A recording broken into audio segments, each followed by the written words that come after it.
Welcome to the Futurist Society podcast, where we delve into the latest advancements in technology, science, and culture.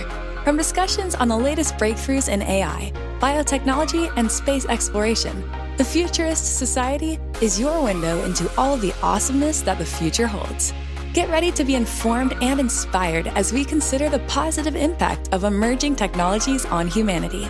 Without further ado, welcome your host, Dr. Awesome.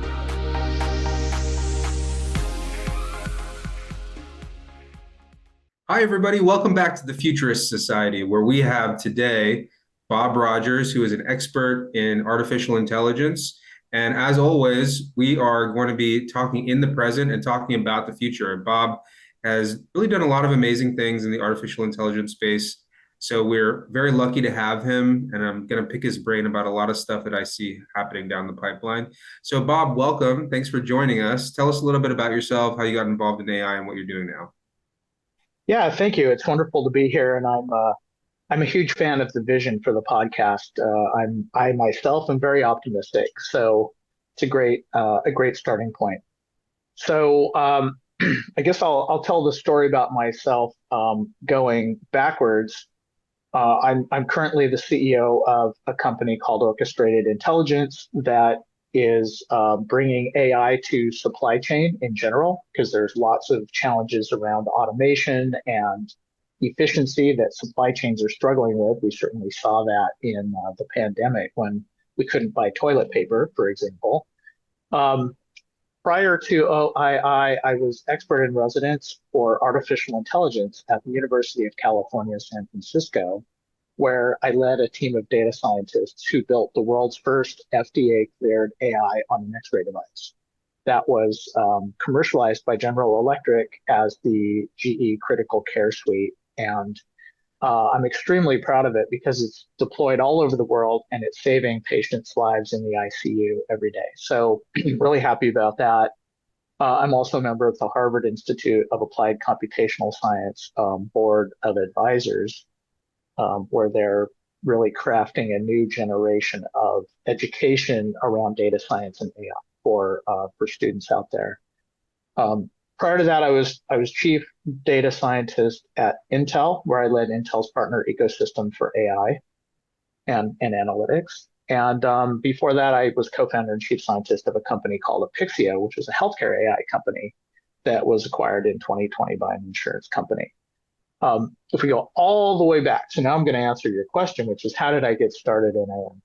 So my education is I have a PhD in physics. I worked early on creating digital twins of supermassive black holes and other galaxies. And so my research was very computational in nature. I was working in the early 90s on advanced computer modeling. And one of the things that came across my desk was this idea of an artificial neural network, computing the way the brain computes, as opposed to more traditional, sort of very rigid rules-based computing. And that really fascinated me. So I added artificial neural networks to my research program and collaborated with some really great folks. And part of that, in 93, I wrote my first book on artificial intelligence called Artificial Neural Networks, Forecasting Time Series. And so in the early 90s, neural networks were very limited by computing power and access to data. So we solved some really interesting problems, but it wasn't quite enough to catch fire. Well, fast forward 20, 30 years, all of a sudden, we have new modern AI, not artificial neural networks, but convolutional neural networks, computer vision, and of course, these days, ChatGPT and all the other deep learning models. And so the world has really just exploded in terms of our ability to use AI, but the underlying tooling has dramatically changed as well. So what started as an intellectual curiosity has sort of become a guiding light for my career. That's awesome. I mean, it's certainly prescient and very significant to be in this field right now. Right now, with the advent of ChatGPT, obviously everybody knows about AI and everybody's excited about AI. I think that the first question that I want to ask you is, do you think it's an existential threat? Because I think that that's what everybody thinks about, that is looking at this from a layman's terms. Personally, I don't think it is. I think that it's going to be a really obviously great future when we all have our own personal assistant that's able to do a lot of the things. What I always talk about is the admin work of being a human in 2023. It's just too much. Mhm. I'm so overwhelmed by all of this stuff, and to have somebody that can do the monotonous stuff for me, I think would be a godsend. But how do you feel about it?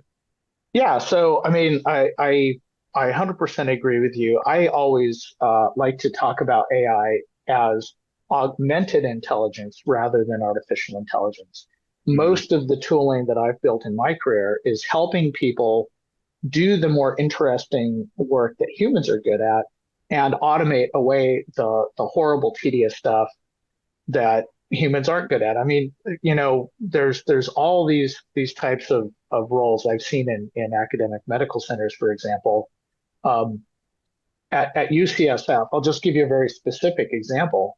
At UCSF, we receive 1.4 million faxes per year. Oh my That's a God. did anybody even know that faxes still exist, Oh right? yeah. So No, they definitely exist in the medical community. I'm like firsthand. I'm a firsthand contributor to that problem. a contributor and probably also a victim. So Yeah. those 1.4 million faxes, they are a whole variety of different types of documents. They Hmm. would be reviewed by a human, Hmm. then they would be put in a queue to be reviewed by another human. Quite often, 5 different humans would touch those faxes before an electronic workflow was created. And Hmm. so that is obviously a huge cost in terms of human effort. It's not good work, right? Looking at a fax to type in somebody's name and where the fax came from, that's horrible work. Nobody likes that work. And furthermore, it adds noise and errors to the information stream. So here you have this nice, crisp piece of information. It's not in a great format because faxes don't tend to be a great format for electronic applications. But then you start having humans transcribing and unfortunately also making mistakes.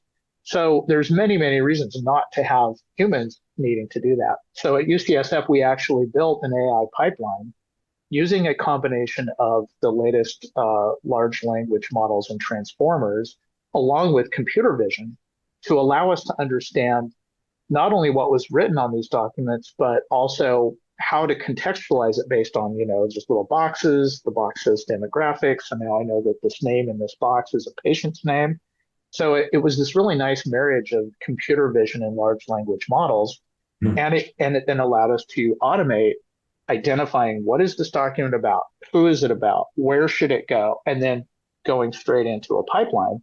And then the impact of that for the patient is that it allowed us to, in many cases, dramatically shorten the time it took to schedule a patient with an urgent condition, Hmm. because you can imagine all those manual steps delay the process. So, a beautiful example of augmented intelligence. Yeah. Nobody's being replaced, but the Mhm. crummy part of their job is being automated so that they can do the part that's more interesting for humans. Yeah, so let's double click on that for just a second, because I feel like that is something that a lot of people would benefit from, and a lot of different industries would benefit from. But UCSF is a large organization that probably has the resources to bring somebody in like you to develop this for them. And I worry that artificial intelligence is going to be another competitive advantage for the people at the top. And there's not going to be as much democratization of this really powerful tool for your small doctor's office, right? Mm. So is that fair, or is that unlikely as the scenario? I think a few years ago, looking forward, one would definitely have that concern. I mean, think about how much just even basically developing the foundational capabilities, Chat GPT, the BERT, and some of the other larger AI models that started the whole revolution of large language models. those were pretty strictly the purview of large cloud companies that could access billions of records of data and have the computing and financial wherewithal to turn them into AI models. Um, what I think, though, has really revolutionized language models is something we call transfer learning, which is this idea that a a model trained to do one task. So when I say training, I mean showing it data and examples of what you want it to do. It learns how to do it. And then in transfer learning, you take a model trained on one task and apply it to another task. You give it a smaller number of examples. In other words, less cost, less computing, and it can do that task very well as well. The first really exciting example of transfer learning happened with computer vision when um, computer vision algorithms between sort of 2009 to 2012 were developed to recognize cats, dogs, and motorcycles in photographs. And those same models were actually usable as starting points for doing even medical image analysis. Mhm. We actually at UCSF used some of these early, very basic classifiers to build technology that went into the critical care suite. So transfer learning allows you to take something that cost a lot of money to build and a lot of computing and a lot of data, and then use it on another problem with a minimum of effort. Large Mhm. language models, ChatGPT has sort of taken that to another level where you can, type in a prompt and then get a very good answer to a problem that ChatGPT wasn't necessarily explicitly trained to do. And Mhm. so the point of this whole exposition on transfer learning is that I think the the ability to create chunks of value that organizations, individual practices, et cetera, can use. You're not going to develop yourself, but it is the barriers, the financial barriers are not so high that organizations, there will be vendors who create these technologies that make it easy for us to use them in our smaller sort of real life applications. So in other words, I actually think that transfer learning allows us to have access to many, many powerful applications that vendors can provide to us at a low cost, and that's gonna really democratize a lot of the capability, and we won't see that huge stretch between the haves and the have-nots. Yeah, I mean, I hope that that's true. One of the things that really excited me about artificial intelligence, but I find that the reality of what I'm reading in the news, it's becoming less and less the what I see is the idea that you can use existing models to basically build your own software.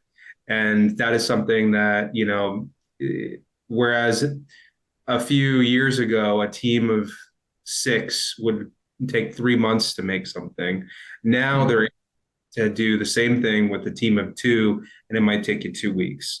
Is that Mm-hmm. something that is accurate? Because it's something that I've heard from other artificial intelligence experts on the podcast, and they've said this thing to me. I just haven't seen it trickle down into reality. Yeah, I think I think it is true. I'm trying to think of an example. I mean, actually, I can give one example. This is something that we're doing at Orchestrated Intelligence.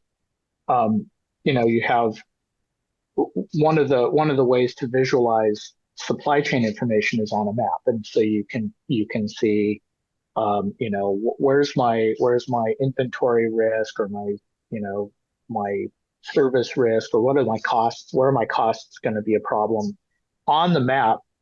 And what we've been able to do is connect a chat GPT like interface to that to allow people to ask questions of the data. Because of Mhm. course, underneath the hood is this giant wall of data about the supply chain that's been computed using our technology. Well, Mhm. it's very hard for people to get information out of giant brick of numbers. But when they can ask a natural language question and then it surfaces the answer to that question in graphics, that's very powerful, right? So if we were to have tried to do that 3 years ago, it would have been, three PhD students for a year and a huge amount of funding to Hmm. have that capability to say, okay, you're going to type something, and then we're going to be able to show you the graphic display that goes with that. Now it's literally, as you said, a couple of weeks work for a couple of engineers, and so I do see in a lot of cases that we're able to quickly create at least basic applications with these tools very quickly. I have a friend who works in child safety on the internet, and he's developed a number of amazing tools for law enforcement agencies to use that again would have taken years to build, and now he's been able to build them over the course of the last 6 months that are really pushing the envelope of what you can do to prevent child safety challenges on the internet. So Hmm. I think it is real. Yeah, I mean, I hope it is. It's something that people keep talking about. I just haven't seen it trickle down yet. Because I do think that to truly feel like the future, we have to have software penetration into everything. An excellent, thoughtful user interface for everything. Whether it's my smartphone or it's the, you know, pump at the gas station, whatever it is, like that. Mhm. I mean, the pump at the gas station has been tried and true for decades now, but that's kind of like my introduction to people about how software affects their daily life, right? And I feel like just the creation of that software, it's really for a long time been slated towards the people who have the resources to build that.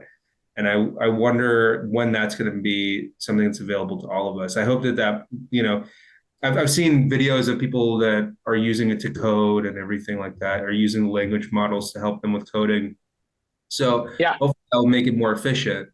Um, but I feel like I just don't know enough about AI other than large language models, and then the Mhm. idea of um, the visual representations being correctly sorted, like what you had talked a little bit about Yeah. the imaging for radiology and stuff like that. That's something that I could understand artificial intelligence could be a huge help, but there's so many different interesting edge cases that I feel like all I've really seen is just this one main thing, and I'm waiting for it to kind Yeah. of fit all these Yeah. edge. Yeah, it's an interesting point. I will say that in my discussions with executives in large companies, one of the biggest challenges that they're facing is that to build and adapt AI tooling, you need data, and data from a number of different points of view. First of all, you need access to data across an organization, or at least across a use case. And Mhm. quite often, organizations have sort of weird siloed controls over data, which make it challenging.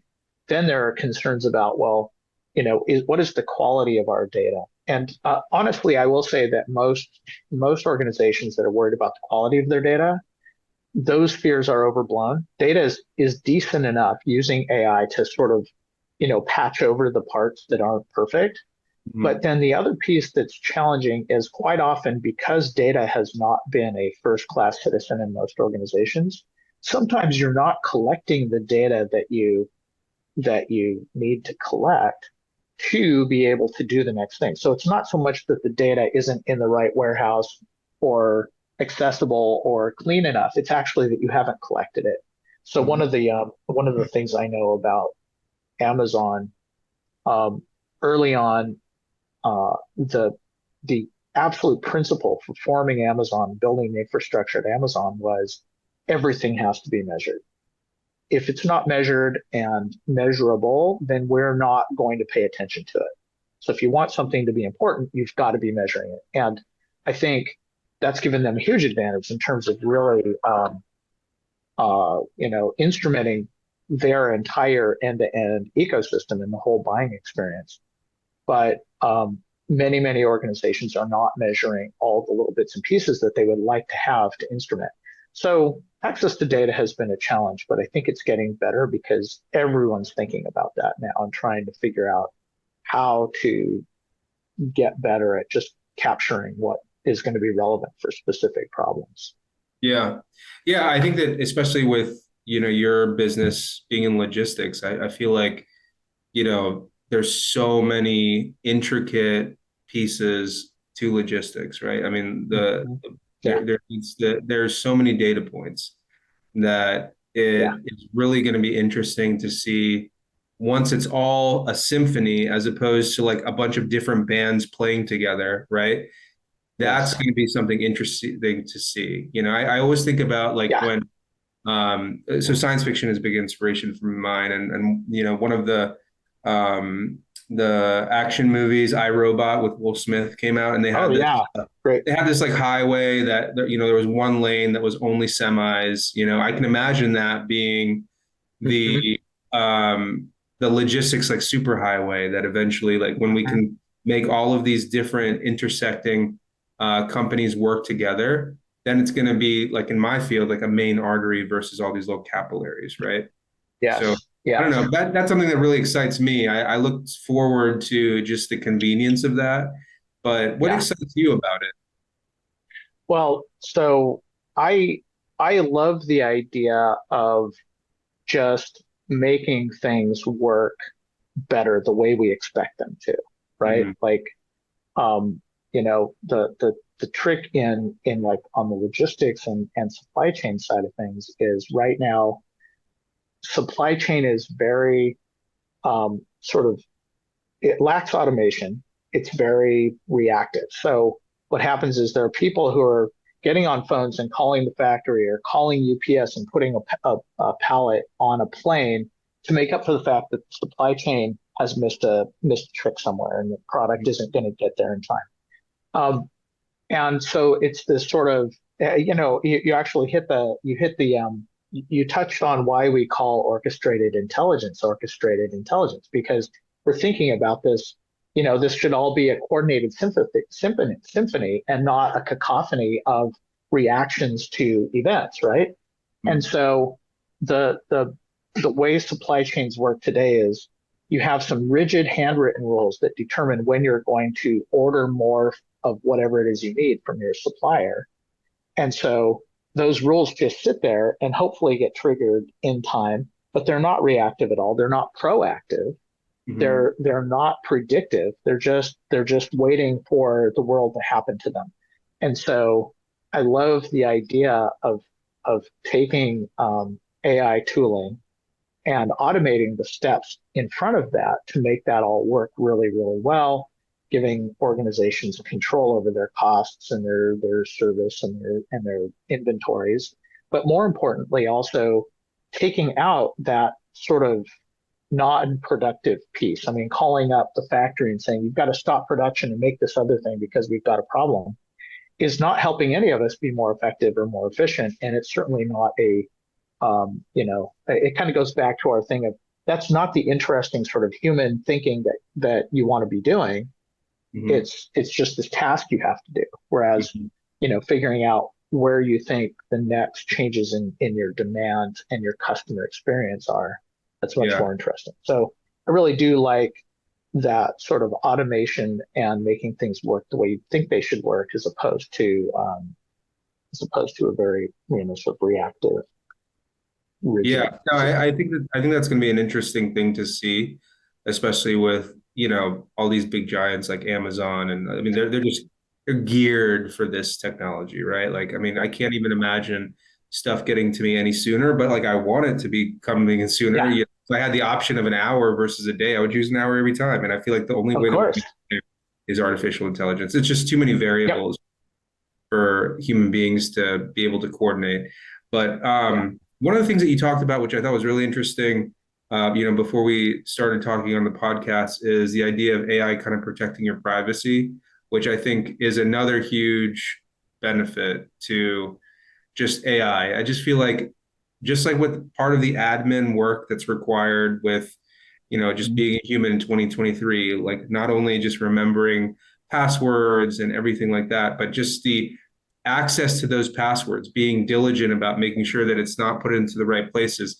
I feel like that is something that I really look forward to as some sort of artificial intelligence that's able to not only just be an encryption source, but also just like an advising, hey, this is out there. This password is out there on the dark web. Like you should not use this password. Let's switch to another password, and then we're going to start using Yeah, it. Definitely. yeah. There's no doubt that again, going back to my colleagues' tooling for child safety, it, they're starting to get good at building AI that can go out and crawl and look for, oh, this is a risk. Oh, this is a pattern that's not good for you, or it indicates there's something. And it's not so much like trying to, it's not trying to predict that someone's about to do something bad. It's about there are real patterns out there today of activities that we don't want to see. It's interesting you mentioned security because one of the things in my current sort of life that I didn't mention is that when I was at UCSF, one of the other things I did was along with a couple of other co-founders, I wrote some patents around um, privacy and security for building AI on private data. And that has been spun out by UCSF into a company called Beekeeper AI. And so the idea of Beekeeper is you can create an algorithm that needs to be trained or operate on private data, so patient data or sensitive government Mhm. information or banking information for anti-money laundering. Can Yeah. build an algorithm and start with a basic framework, and then the algorithm goes to the data. So this private data never leaves its origin. Mhm. It gets computed on or the training happens. You don't see the data. You just know that your algorithm is doing what it needs to do. Yeah. And you can do that across multiple data sites, which would be federated training or federated deployment. And the data stewards, the ones with the data, have this safe infrastructure for your code to run without any risk that the data escapes. But at the same time, they can't see your algorithms. So you maintain the privacy of your algorithm, whether it's for commercial reasons or maybe it's national security, or you don't want the bad guys to figure out how to avoid the anti-money laundering algorithms. So the all of that sort of ability to enclose computations within a secure environment is very, very new. And I think it's exciting. It actually solves a problem that you alluded to earlier, which is think about that super highway for trucks where people are coordinating their activities so that we're much, much more efficient. Right now, the average truck in the US is 40% full. That's from an ecological point of view, that's a disaster. From a financial point of view, that's a disaster. And so how do you fix that? One of the ways to fix that is to have, okay, my company needs to send this 40% of a truckload now, right? It's got to go from point A to point B. Somebody else, I guarantee you, has another 40% that needs to go the same place at the same time.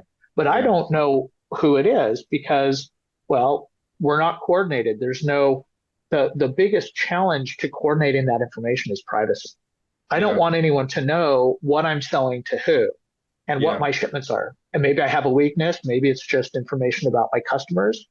So this type of this, and I'm not saying this is something Beekeeper will do, but just in principle, this sort of security around AI and security around data, where all the computing happens in secure environments, is going to absolutely change our ability to bring things together and coordinate.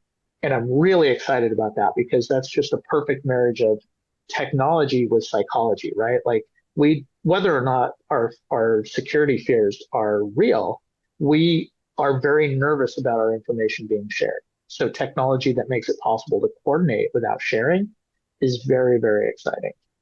Are you familiar with the Nash equilibrium from A Beautiful Mind? Yes, Yeah. 100%.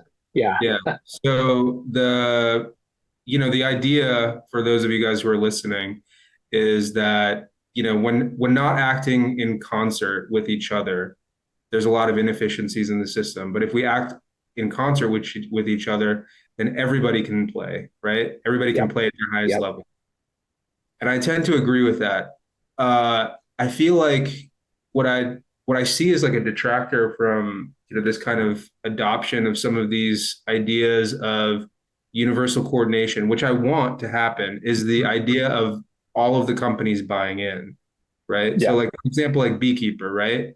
Hmm. It's a great tool, but they need all of those other companies to give the legitimacy to Beekeeper to Yeah. say, okay, like you're going to be the steward of our data, right? I want that. I want the concierge like AI protecting me so that my data is not lost. But do you think that it's realistic that people are going to buy into this? Yeah. Yeah. I do, and I'll tell you, there's two things. So I'm just going to write them down so I don't forget them. And so the first one is, um, in the case of Beekeeper, we've actually. So I'm just going to write this. Okay. In the case of Beekeeper, we actually isolate Beekeeper from the data also. So you don't actually have to trust anyone except for the sort of very testable encryption and security protocols that wrap around it. So Beekeeper doesn't see anything, algorithm developers don't see anything, and data stewards don't see anything. That Mhm. that does take away one of those barriers, which is, well, okay, that's all well and good, but do I trust Beekeeper? Mhm. And is everyone at Beekeeper who has access to the infrastructure trustworthy? Right? That is a big leap. We agree with that. So Beekeeper has been very carefully designed to be truly zero trust from all three sides. I think that helps. The other thing is, you probably remember this from your own life in healthcare. There used to be a lot of work and a lot of money around healthcare information exchange, Mhm. and the government seeded some big projects to exchange data in these hubs for the benefit of having more access to data to care for patients. If you knew that a patient had in some other healthcare organization an allergy to penicillin, you wouldn't give them penicillin. But in the Mhm. absence of that information, it's harder.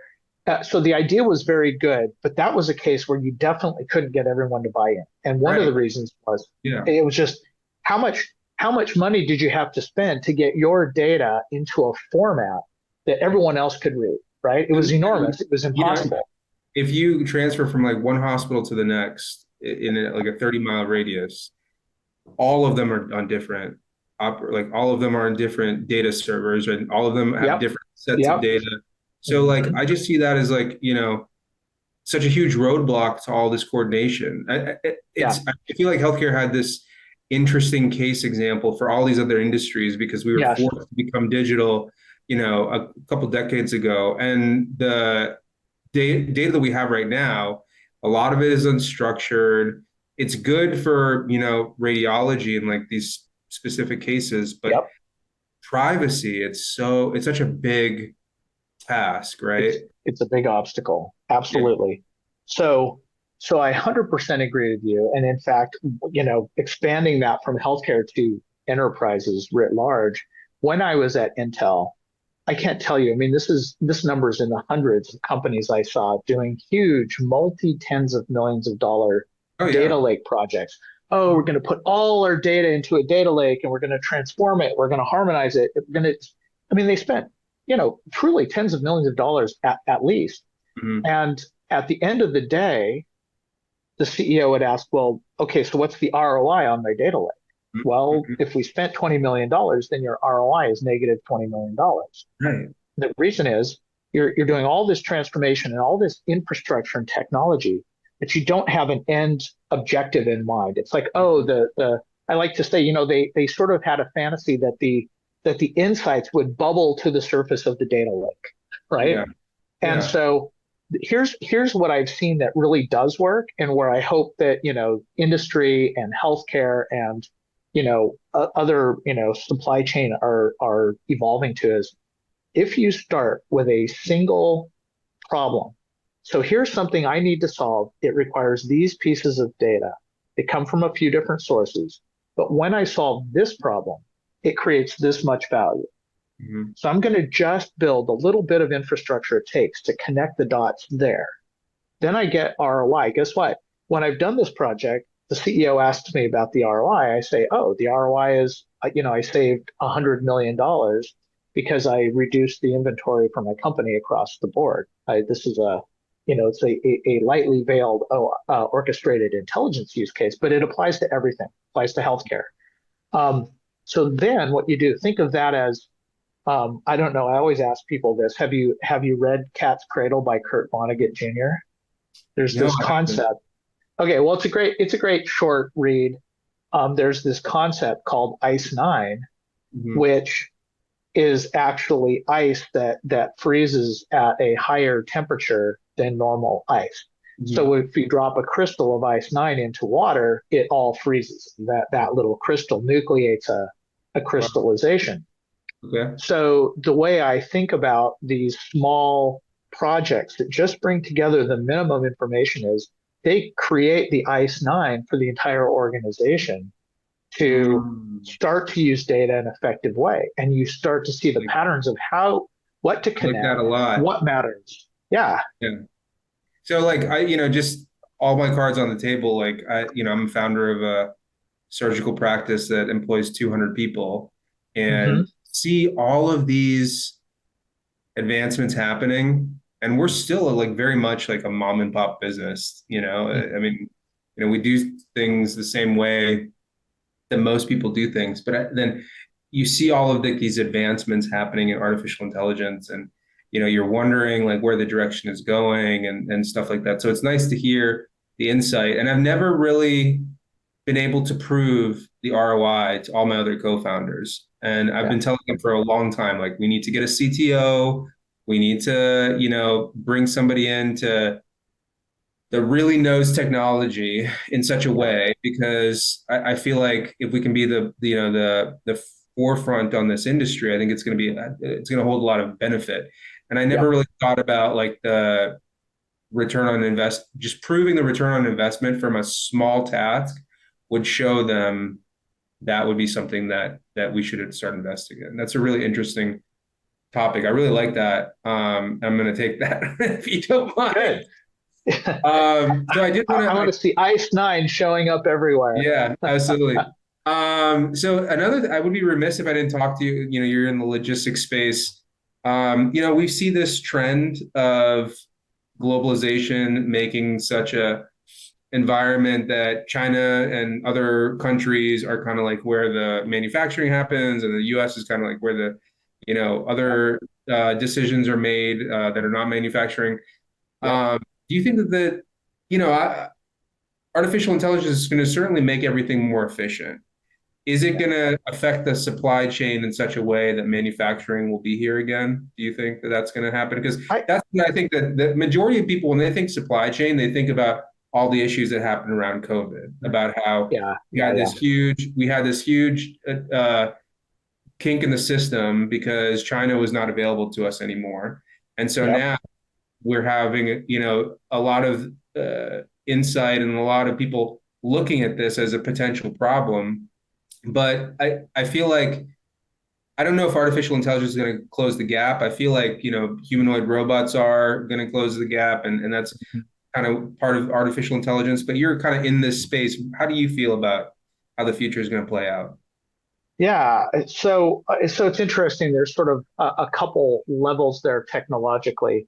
What I'm seeing I mean, certainly the pandemic and some of the challenges with the wars that have broken out in last year or so, um, I can see enterprises rethinking their globalization strategies and pulling in, looking for smaller smaller footprint for their supply chains, just something that they can control more. So, supplies manufactured in Asia, coming from Asia, it becomes more of a concern. But it's interesting what we're seeing in orchestrated intelligence is it's the combination of the AI and just better instrumentation. Um, I don't think people running supply chains have understood how costly long lead times are. So it takes 30 to 60 days for something to cross the ocean on a ship. That actually has a profound impact on the overall performance of your supply chain. And even more hidden to people who are running supply chains, and this is something that we expose, is the variability of that lead time. I mean, if you knew like clockwork that something was going to arrive in 40 days, then you could set your clock by it and your supply chain would run smoothly.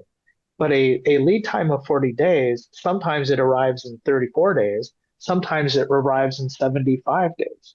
And Mm-hmm. that uncertainty kills you. So we're actually working with one of the major shipping companies right now, incorporating their ability to shorten and reduce variability in shipping, and showing customers how it impacts their supply chain in positive ways when they reduce those variabilities.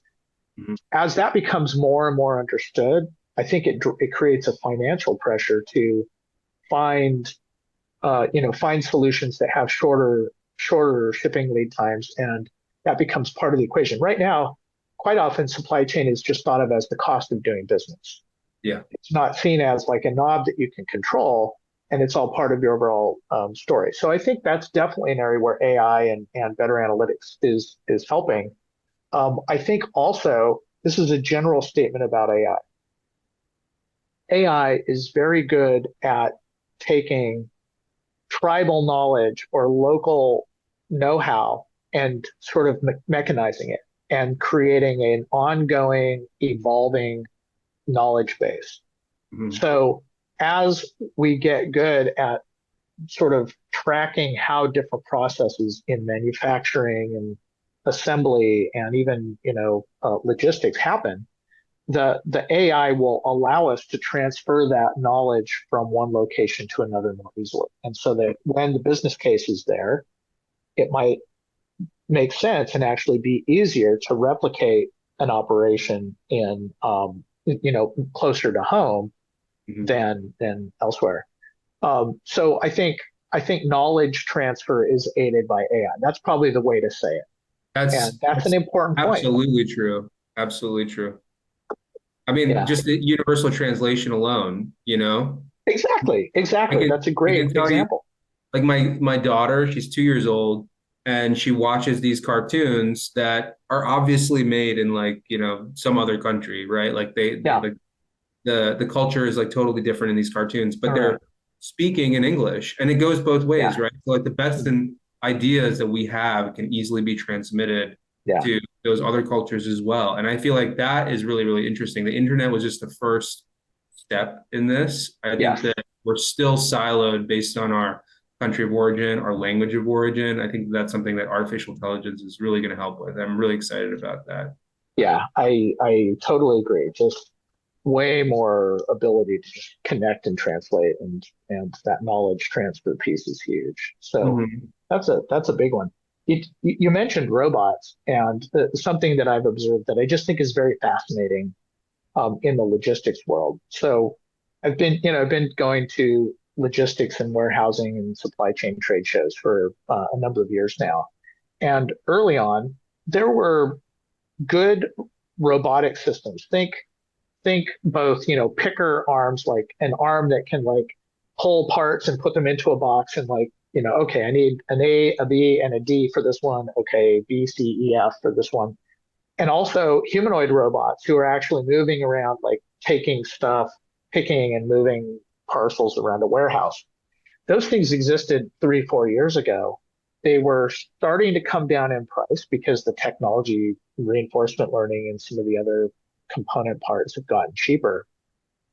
And so what I saw was executives thinking about, okay, I've got a choice between a capital expenditure to buy this very cool, sort of robot. It requires maintenance and energy, but it doesn't require like, work breaks, and, there's no shrinkage from, theft in the warehouse or anything like Right. that.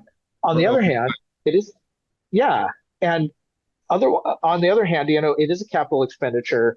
It's I don't totally know how this thing is going to last. Maybe it's going to be a lemon and it's going to sort of so. And I have people who I can do this job already. So it was kind of a toss up. There was not massive adoption of these things, but there was interest. In the last year and a half, 2 years, the number of people who are willing to take warehouse picker jobs has just fallen off a cliff. There's Mhm. been a huge lack of humans to do these jobs. Well, guess what? As a result, people are buying these robots like they're going out of style. It's just Mhm. a massive flood of this sort of AI driven automation. So costs are coming down rapidly, and very few people's job was being replaced. It was more like, oh man, we can't get this work done without this automation assistance. Mhm. So it kind of does tie back to our original sort of augmented intelligence in the sense that a job that a robot can do is probably not a super stimulating, healthy job for a human anyway. Obviously, sometimes people still want their jobs, even if they're not great jobs. But it's been a lot of the flow of technology has been driven by the lack of people wanting to do these jobs rather than, people just being pushed out the door because the robots came in. So I think that's very interesting. And of course, it also speaks to the transfer of knowledge because every time you replace a human, you have to retrain them. Mhm. And to retrain a robot, you literally just do a copy paste of a piece of code into the system. So knowledge transfer is easier. Yeah. Well, who do you think is doing it the best of all the companies? Who do you think is making the advancements in AI that are going to be most beneficial to society? Yeah. So so there's sort of, I mean, on the robotic side, companies like Boston Dynamics are the best at marketing. They create all Mhm. these really interesting, they've got the dog and they've got the, anthropomorphic robots. Yeah.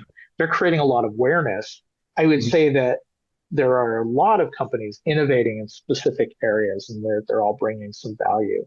On the big on the big picture AI side, I think um, you know, it's OpenAI certainly has led the way in terms of they have Yeah. their mission, even though they may be struggling to carry it out effectively.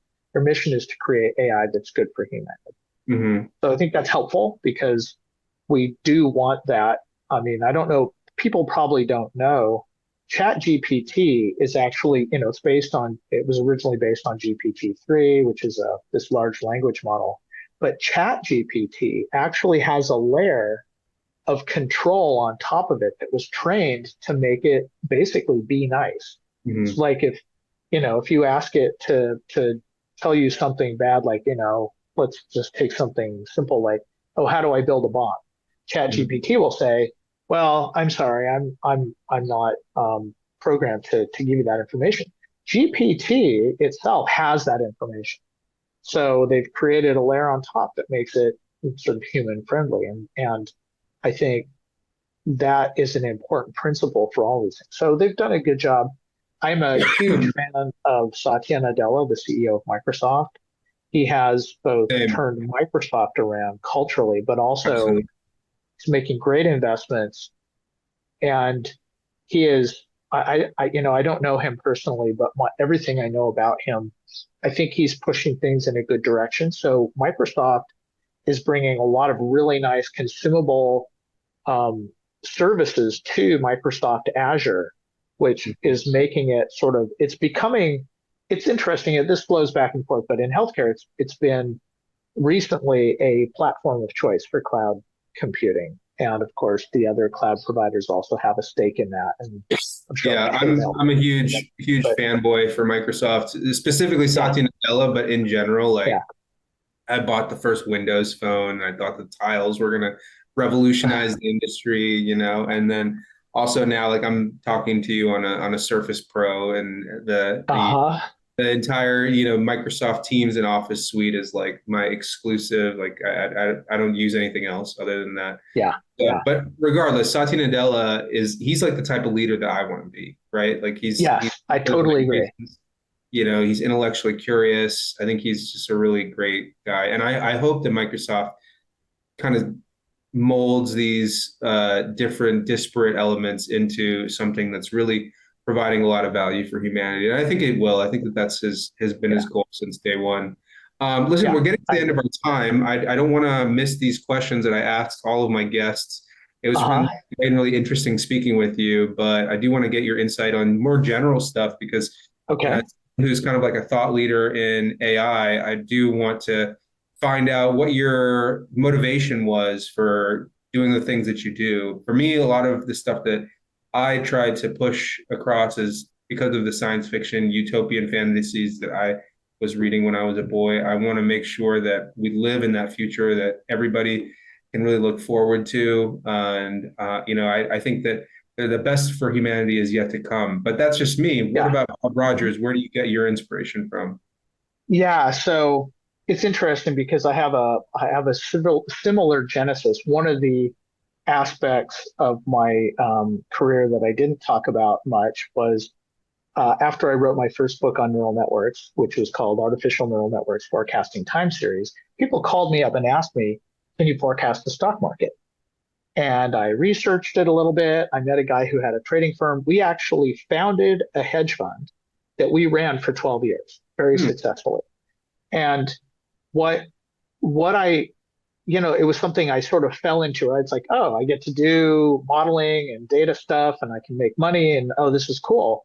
But I felt like something I wasn't put on this earth to basically, I mean, not to be too crass, but to make rich people richer. Mhm. And I wanted to really have my presence on earth have a positive impact for humanity. And Mhm. so I left that field and switched into healthcare in about 2006.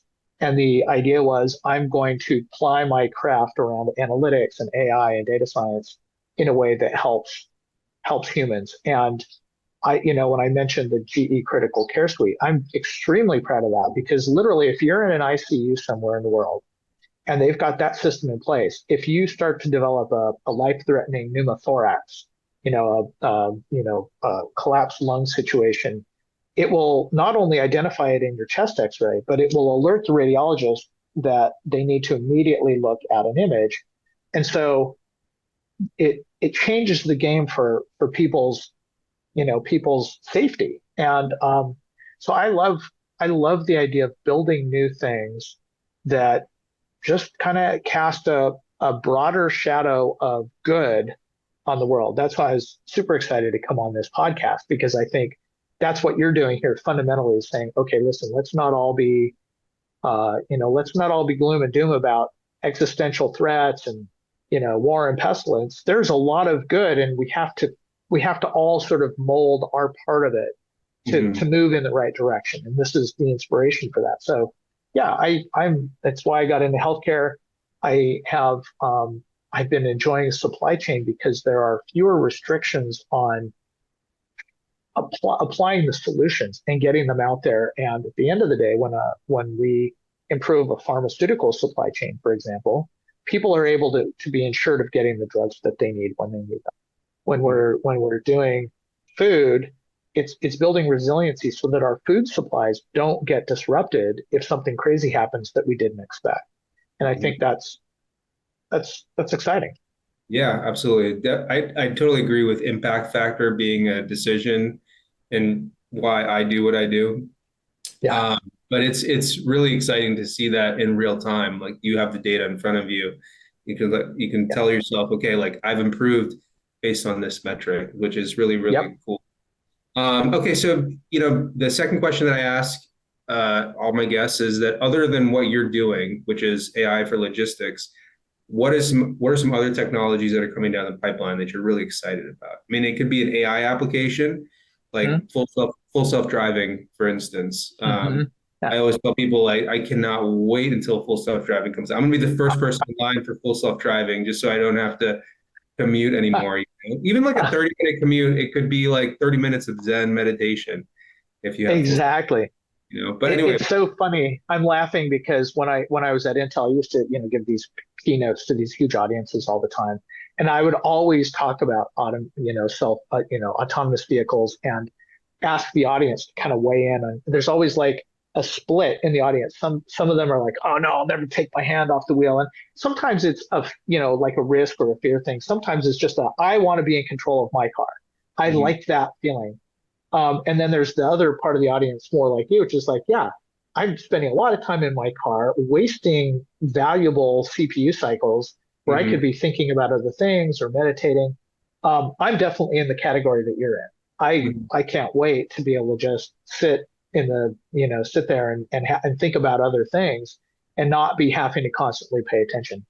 Um, so yeah, it's a great example that you brought up. I'm actually quite fascinated about quantum computing. I Mhm. think quantum computing is becoming real. Mhm. It's interesting from a technological point of view because I talk to technologists and very deeply embedded in research labs and stuff, and I've had some of them tell me quantum computing is, a year or two away. Boy, really big changes are going to happen in our ability to compute certain kinds of things. Other people in labs have told me, oh, well, error checking for quantum computers is so primitive that we're, you know, 10, maybe 20, maybe it's going to be like fusion, where every 10 years we were 10 years away, right? Mhm. And Mhm. so that juxtaposition of outlooks within experts is fascinating to me. The impacts of quantum computing could be very profound. I mean, there are some basic sort of security things like it is true that quantum computers can break encryption. So there are, looking on the downside, there are rogue states that are collecting encrypted data, hoping that when they get a quantum computer, they're going to be able to break it, Mhm. find out secrets. Um, so that's something to pay attention to, but it also speaks to the sort of profound difference in the level of ability to compute. And I think it will play a role in how AI evolves. I That's think cool. there's just a whole nother level of interesting ability for quantum systems once they kind of come on board in a real way. Yeah. So you're the first person that said that. I honestly don't know too much about quantum computing, so I'm going to go and do a deep dive after this All into right, good. or something like that. So I appreciate you enlightening me with that piece of technology. So last question, where do you see society in 10 years with the adoption of AI? What is it going to look like for you? What are some things that we can get excited about? Yeah, well, you certainly hit on one, which is autonomous vehicles, and I think a lot more automation in how we get around sort of the logistics of our daily lives. Um, I I think that we're certainly going to see jobs shift, but as I said earlier, they're shifting to we're doing less drudge work. We're doing less like stuff that's repetitive and monotonous, and we're being asked to do more sort of mentally stimulating things. A colleague of mine, he's actually my co-author for one of my books called Demystifying AI for the Enterprise. This guy named Prashant Natarajan. His he said something which I thought was very, very fascinating. As AI systems get better and better at like rote tasks and things that involve memorization and repetition, what does a college education look like? Hmm. And it sort of starts to create a bigger emphasis on more like classical education. How do you think about things? How do you put ideas together? How do you synthesize and interpret and project? And I think that's a very appealing view of the AI future, where we're actually we're sort of reading more, thinking more, putting things together more, and then the work is a little bit less ditch digging and a little bit more architecture. I agree. I agree. I think that's something that I really feel like should be emphasized more now because we're on the cusp of this, or we're on the verge of this AI revolution. And I think that Yeah. first principles thinking is what I tell all of like the people that are Yep. coming through like my residency program or other students that I teach.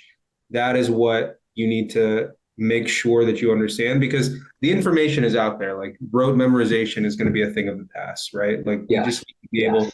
to think correctly, to find that information correctly. And especially like, your background is in physics. I feel like that's something that's almost dogma in the physics realm, right? But anyway, listen, this was really interesting. I really feel like we learned a lot from you, Bob. So Thank you. thanks so much for sharing your wisdom with us. For those of you guys who are listening, please like and subscribe at the bottom. And for those of you guys who listen on a regular basis, we will see you in the future. Have a great day, everybody. Thank you. We appreciate you taking part in today's episode. Take this chance to reimagine a better future by joining a community of futurists who strive for a remarkable world. Be a part of this growing network and contribute to making the world a more positive place. Visit thefuturistsociety.net and subscribe to the show so you don't miss a drop of hopeful futurism.